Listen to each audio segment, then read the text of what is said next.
Alright guys, ito last day namin ngayon dito. Palipat naman kami sa andyan yung mga itik ko. Ayan. Bukas lipat na kami ng Kulandanong, Batara sa Palawan. Dito wala nang makain to talaga. Ubos na Maraming kalat ng itik ko. Hanggang doon sa may gilid ng bundok na yan. Andoon yung mga itik ko. Iba nandyan, iba nandoon sa likod na yun, doon sa likod na yung na yun, bundok na yan. Doon yung iba. Grabing kalat ng itik. Buti nga dito naman nagkatubig. Ang problema naman, naubos ang pagkain na rito. Ilang buwan na kami rito, halos almost 2 months na kami dito sa bakod na ito.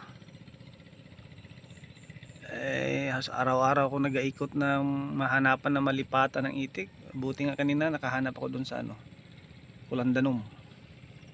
Doon naman to bukas ilipat. Sasakay ko yan doon sa jeep ko na yun, yun yung sakayan ko, yung jeep na yun. Hindi na makaya i-zoom malayo na masyado. May itik pa ko yun sa gilid ng jeep na yun. Doon ko isakay yung bukas. Kita mo yung itik, kung maraming makain yan, hindi maglaptan ng ganyan. Gawa nung wala na makain, kita mo sila kung saan makarating, hanap ng makain nila. Iba nandyan pa, yung iba nandito sa likod, yung iba nandoon pa, doon pa yung iba. Ayan yung dalawa nandito malapit sa kubo, iba nandoon pa sa likod. Kaya katakot-takot na ipunan pagdating ng hapon.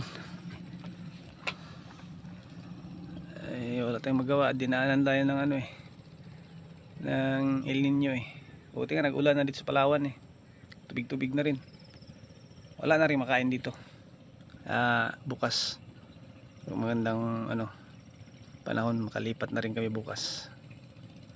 Ito yung bakod bakod Sikod, Candawaga,